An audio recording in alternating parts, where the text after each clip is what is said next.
Well, we were getting therapy from him first, too, so I guess we can't fuck the therapist either. Huh. Depends on your morals. I guess so.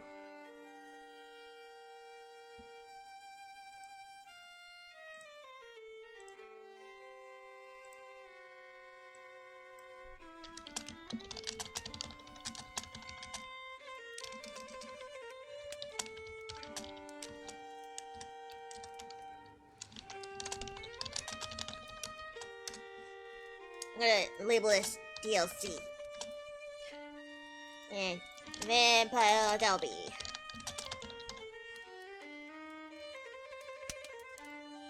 Okay.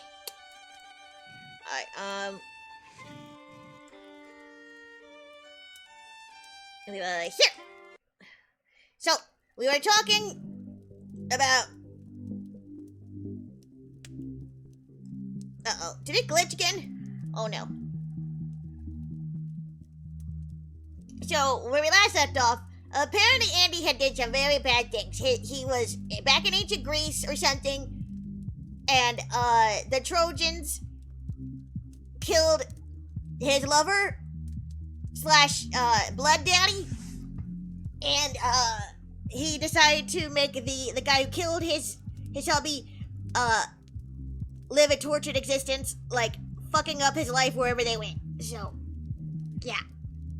Oh, shucks, these German board game rules are so complicated. And I have had thousands of years of experience in the art of war, my friend. Next time, press your advantage. You may do a little better. But for now, let us go down. Yep, we're playing a board game while he's talking about this too. And it is time to get down and boogie, as the children of the night will say. Boogie! Oh, are the mortals still saying that? Boogie! I don't actually know, but I am ready to let off some steam. Boogie! My friend, the night awaits. Boogie!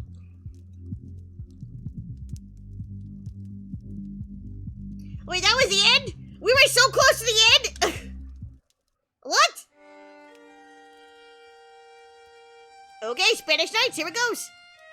JFKDS. Okay, we stopped the other night because Oopsie was really tired and it was bedtime, but had I known we were literally 2 windows from the end, I would have kept going. Evening, Chief. You doing all right? You sound a little down. LOL. In truth, my friend, I have been dreading this evening. Well, who won the game? That's what I want to know. I appreciate your taking the time to point out my cognitive distortions, but there are some elements of my past that are especially painful to sort through. Hey, we were both bad guys, Andy. But we're not anymore, and that's what matters. You may have been a bad guy, but that does not mean you're a bad guy. This is true. Cognitive distortions are by nature illogical, but I have you to help me clear them up. You should decide what distortions you'd like to focus on tonight so that we may begin our work. Oh, I don't even know what your deal is anymore, compadre. Nosferatu, always right. Where's the mind reading? Mind reading and overgeneralization. I think these will suit me fine. Lay it on me, boss. Probably not, but we'll do our best. It is time for me to stop delaying. I suppose You're in love with you me. might be able to It's guess okay, what Andy. aspect of my past is giving me such distress. Oh. It's that anus joke. You regret that joke of calling Aeneas anus. Well, that was a little childish, Chief, but you can forgive yourself. You're not going to let me live that down, are you, Samuel? No. You gotta admit, you looking the way you do, no one would think you'd make a joke like that. I would. Can't a man of refinement make a butt joke from time to time? Yes! I highly encourage it, in fact. Yeah, I guess we can't be too anal about rules of class, huh? I see what you did there. But juvenile jokes bring me no distress. I think you know what truly haunts me. You want to make out with me? It's fine. You can. It's your slutty past, I ain't know it? your history of sexual conquests is probably weighing heavy on you. It's okay. You All can that do me. meaningless sex has got to take its toll and make you feel hollow. It does. I think you are mind reading, my friend. So, you don't have any regrets about your slutty past? No, my present is slutty as well. And these pleasures. I think you are projecting, dear Samuel. Oh, shucks, I really ain't used to Europe.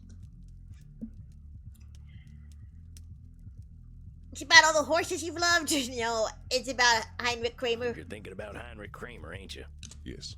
My actions 600 years ago bring me no end of shame and regret. I have never truly processed what I did. Oh, by the way, we also learned that Andy has slept with Sigmund Freud. Or something.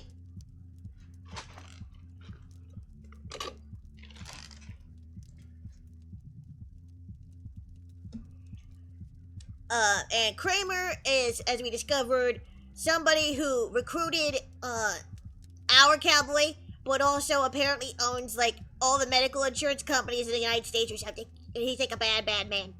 And he's also, Andy is apparently his blood daddy. Uh-oh. I have sought to distance myself from Heinrich Kramer, but that is exactly what Edmund Keane tried to do with his past. I am no different from him. No different from Edmund Keane. I have sought to distance myself from Heinrich Kramer. No different from Edmund. I have sought to distance. No different from. I have sought. No different from. I have sought to. Boss, I think you've already taken the first trip into I distortion. got them all wrong. You've got more self-awareness than Eddie Keane had.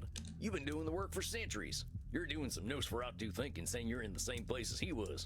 You got a ways to go before you're half as dramatic as Eddie anyway. Perhaps you are correct, my friend. The past is by nature impossible to change, but the same does not apply to my present. Very well. I am not Edmund Keane. It is time to face my past. I will summon my emotional strength and accept my part in Heinrich's development as a monster. I feel bad that we keep comparing ourselves to Edmund Keane. Okay, the poor vampire dude who has a tough childhood and wants to be an actor and keeps hiding himself behind a mask. Okay, like, can we stop bringing up Eddie? Come on. Whatever happened to doctor-patient confidentiality? I believe the 1400s were my worst century. I had professionally killed so many by then, and I was so good at it that murder seemed meaningless. I no longer felt that dark adrenaline that accompanies life-taking. I felt nothing. Nothing. If I no longer felt anything at the taking of a life, did life matter at all? In order to combat this feeling of emptiness, I transitioned from a simple vampire into a far more terrible monster. I became what is known in modern times as a troll. A troll? I have observed many trolls throughout history. It is a common fate for those who fail to find purpose. Ironically, it is often those who are most privileged who become agents of cruel chaos. Oh, like that billionaire fellow who runs all them companies but spends all his time being a low-down varmint online. I'm blanking on his name. Elon! I'm afraid I'm unfamiliar with the man. I think that'd piss him off more than anything. It makes sense for a mortal billionaire to act in this way. Being so powerful yet feeling your impotence on a global stage is a strange kind of pain. Heinrich Kramer was such a man. I was doing business in the southern regions of the Holy Roman Empire when I met him in a tavern. He was drunkenly ranting and raving about the sin of Eve, how women were the cause of all evil, that witches surrounded us. He had gathered quite an audience, who delighted in egging him on to sound even more ridiculous. By the end of the night, he was spouting some nonsense about how breasts were chest horns, and that all women possessed a sacral hump indicating a vestigial tail. A what?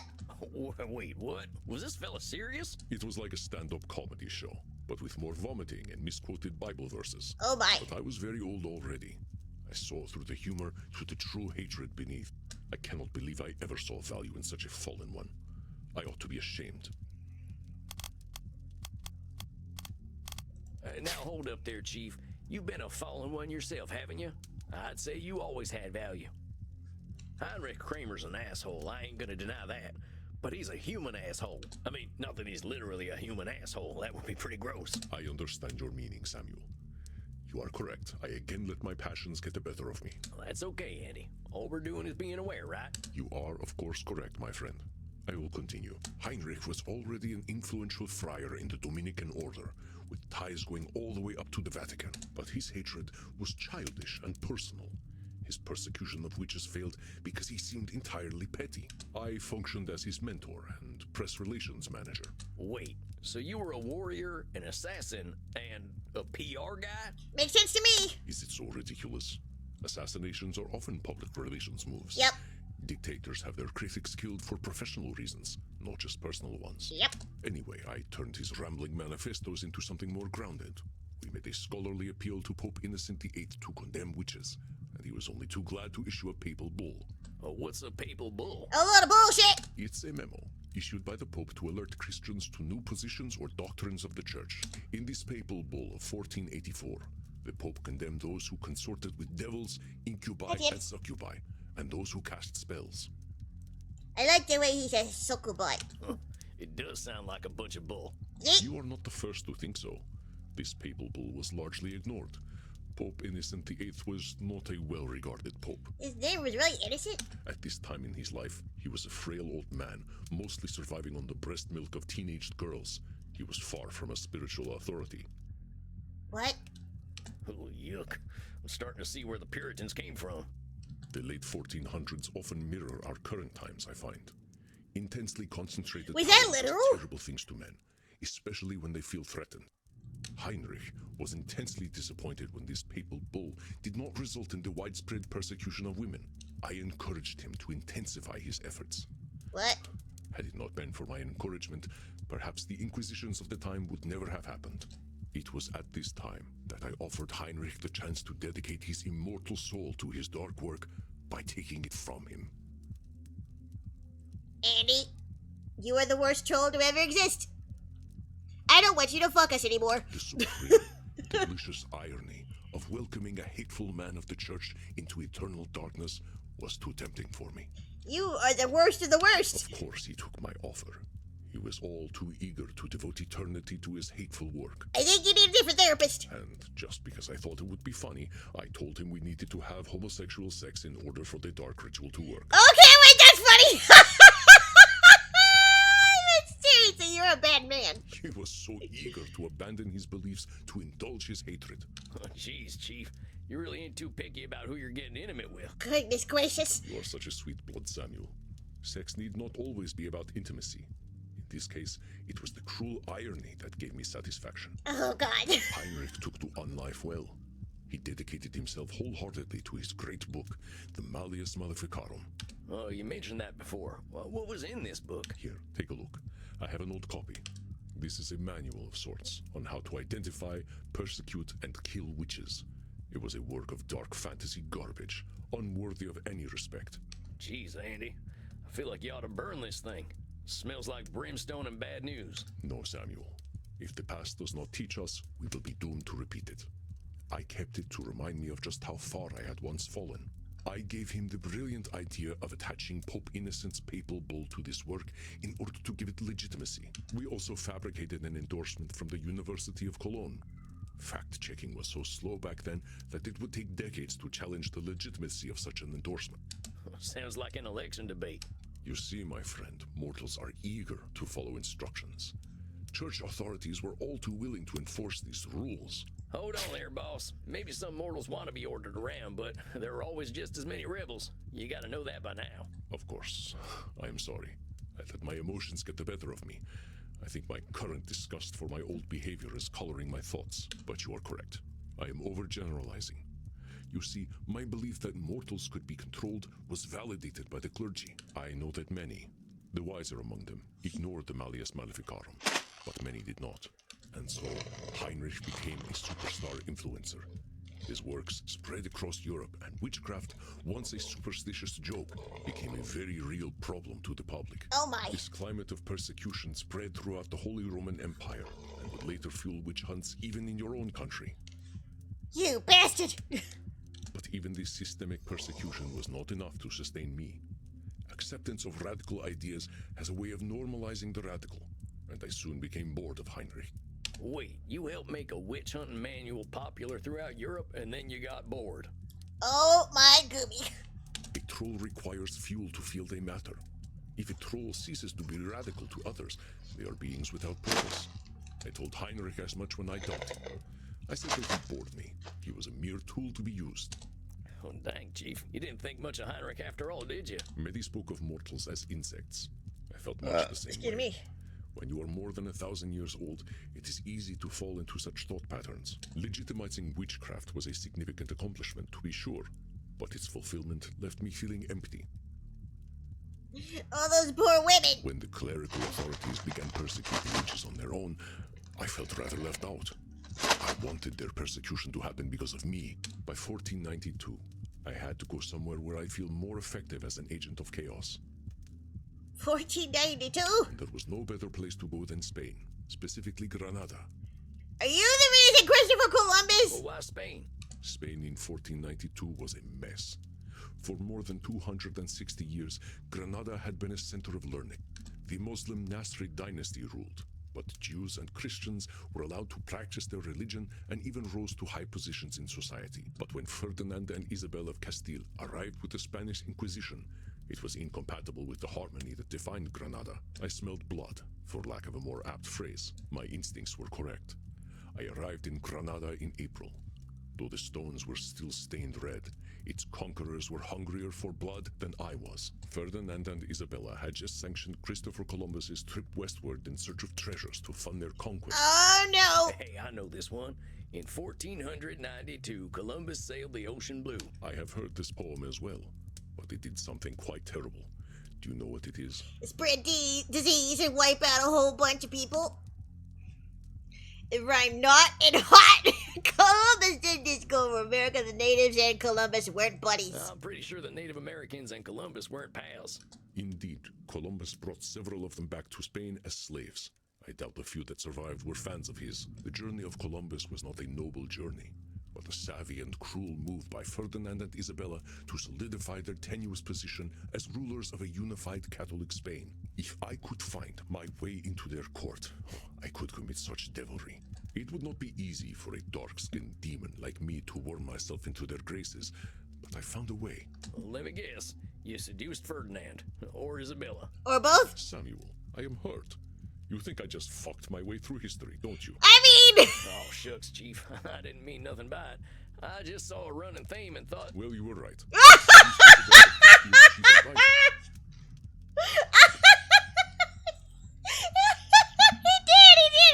He did. They called her La Latina. La Latina? What a woman. Here, I have a painting of her. Oh, pics. Her name was Beatriz Galindo. Oh, pretty. She was one of the most learned mortals I have ever met, if not the most. This painting does not capture her essence well, but she was also devilishly attractive. There is nothing sexier than an inquiring mind, and Beatriz, she was one of the sexiest women I have ever known. You sound a little smitten there, Chief. Better not let Crimson hear. She knows about Beatriz. Not everything, of course. She doesn't need to hear the most intimate details. But, seeing as you are acting in the capacity of my therapist, I can tell you, yes? Oh. She used to do this one thing with her finger. No. You know, I ain't a Puritan. I just think all this stuff should maybe be done behind closed doors. I'm sorry, my dear. I don't wish to go too far, but I will still unburden myself. Does Oopsie want to know? I believe I did Beatriz. I don't know. She was newly married when I met her in Granada. Her husband was a man named Francisco Ramirez. We might want to know As his name for implies, research. He was of note, meaning that his lovely wife was often left alone in Granada. It took me an entire month to get her into bed. Perhaps the longest courtship of my entire life. That was the longest courtship? Shucks. For an immortal being, you don't take your time much, do you? I don't usually have to try. But Beatriz was a woman of principle. She was not ready to cheat on her husband or her holy vows. She did not share her body with me immediately, but in her mind, the deed had been done 1,000 times already from the first day we met. I think you might be doing some mind reading there, Chief. Dark forces that made us know you're a fine specimen of a man, but not everyone wants a piece of you. Of course I know this. But if we are dealing in reality, I know that this is indeed what many people are thinking of when they meet me. Oh, you ran right through, Oopsie. Yeah, I ain't gonna deny that, but that's only many people, not all people, right? You couldn't really know what was in Beatriz's mind. Maybe she really didn't see you like that right away. Perhaps it is so. I should not let overwhelming evidence fuel an unchecked ego. In any event, I knew her by reputation before I met her, and I knew the way into her underclothes. It was through Latin. Other than myself, she was perhaps the global authority on Latin, largely an unspoken language at the time. I quoted Virgil to her, the story of my old nemesis, Anus. Anus! You mean Aeneas, right? What did I say? You definitely said anus. My mistake.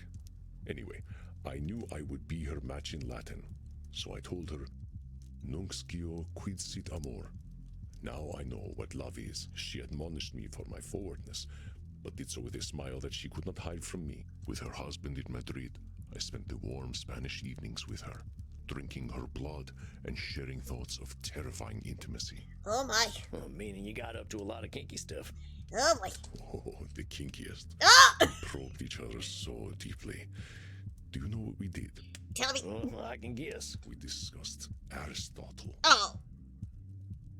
That. What? Oh, okay, maybe I can't guess. You cannot know true intimacy until you have delved deeply into Aristotelian logic, biology, and virtues with another. What? Samuel, I used her. Even with the bond we formed, a bond that few couples on this earth could ever achieve, I used her. You bad man. Through her influence, I was able to embed myself into the Spanish court. I introduced Ferdinand and Isabella to the Malleus Maleficarum. They adored it, of course. They loved blood as much as I did. So you were feeding poison to a couple of already rabid dogs. Yes, it inspired their brutal actions against the conquered Muslims and Jews, which delighted me in this foolish troll era of mine. After evenings discussing mystic ancient virtues with Beatrice, this was a great betrayal. I deserved to suffer for helping Heinrich, and I deserved to suffer for using Beatrice. I think she was trying to save me through our conversation, Samuel. I might have charmed her with my voice and my words, but she knew who I was. Have you read much about Aristotelian ethics? Oh, he can't say that he has. We didn't discuss a lot of Aristotle out on the range. I think he will not be so alien to you. He described a concept known as the virtuous mean. It is not so different from the middle path we speak of so often. Between purposelessness and overambition, there is fair ambition. Between shyness and shamelessness, there is modesty. Reminds me a lot of Isabella d'Este and Dr. Drain. Exactly. We cannot sustain being individuals of pure vice or pure virtue. There is no peace in such ambition, but I could not hear her wisdom. I was 2,500 years old. Who was immortal to talk to me about ethics and virtue? Oh boy, I know there are plenty of ignorant old vampires, But I could not hear her wisdom. I reckon you know now you were being always right. Mortals have got a heck of a lot to teach us. It sounds like Beatrice had a real good head on her shoulders, like them transcendentalists I was lucky enough to get to know. I think mortals are better at asking themselves immortal questions than we are. You are right about that. It seems that we immortals are excellent at delaying those questions, sometimes for millennia. Even at 3,000, I am certainly not always right, as you have proven to me several times over. Oh, shucks, Shall we skip the part where you disqualify the positive, my dear? all right, just this once. It is simply difficult I like to what he calls reconcile him, my dear. disappointment with myself, Samuel. That I helped the evil and used the virtuous. Once I had helped to fuel the bloody ambitions of Ferdinand and Isabella, I abandoned Beatrice. It is a dark thing indeed to live to be a troll. There is no fulfillment in such a life, only pain. A troll such as I was is a societal toxin. We break down the social contract and reduce humanity to a bestial state. Alas, I believe I was a far more successful troll than I have been a sincere human being. I used Heinrich and Beatrice more effectively than I have ever helped kindly vampires. Andy, you're disqualifying the positive again. Whatever troll you were in the past, comparing him to the Andy of today is as useful as milking a bull. Well, actually, it might make the bull happy, but we ain't gonna talk about that. Oh my god. Point is, if we're talking about the good you do now, what do your troll days have to do with anything? You're being a real Count Gloomula if you're taking something good and ruining it for no reason. Count Gloomula? I know of no such man. I made him up. But he's just who you're being when you're knocking yourself down. You are correct, Samuel. May that Andromachos remain buried. I will not forget him, but not so that I might torture myself, but to remember how far I have come. I must say, I am feeling much less burdened having spoken with you, my friend. I feel as though I am in bat form already, with the wind beneath my wings. I'm glad to hear that, Andy. I don't want you weighed down. Would you like to go out for a night fly with me, my friend? That sounds like a mighty fine idea. Then let us go. The moon is high and the night awaits. Aw, that's cute.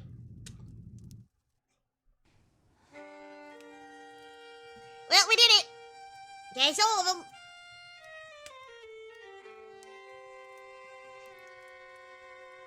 Ugh.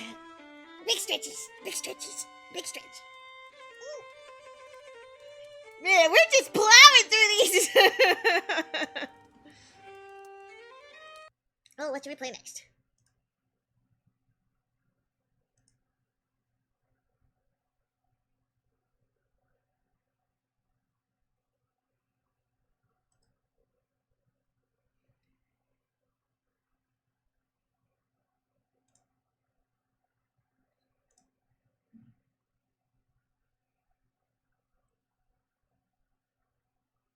I wanted to check out Peak.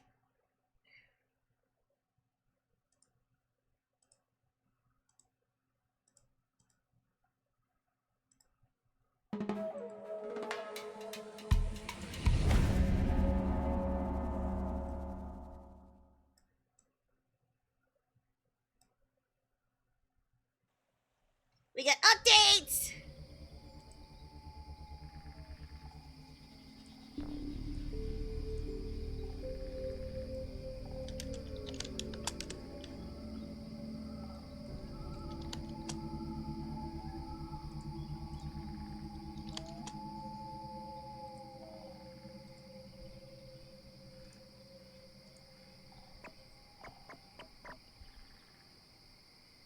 Custom run, checkpoints, and chill campfires. A play it your way update is live! Yay!